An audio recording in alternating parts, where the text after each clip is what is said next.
Guys, napakadaming single dito guys. Ikaw miss, available ka pa? Yes. Joke. Miss, pwede magtanong single ka pa?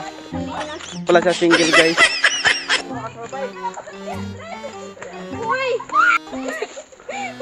Papunta pala kami guys sa Uy, sako na magrutas langit. sa kuan guys. So ngayon guys ay kasama ko pala ngayon guys sa mga chika guys. So ngayon guys ay nakarating na kami guys. Tara apple lang tao, walang kaplano. Guys, ano sa pakiramdam ang nakarating?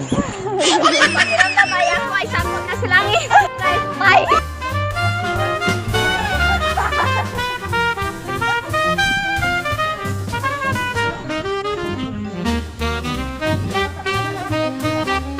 Guys, shout out pala sa mga single dyan guys.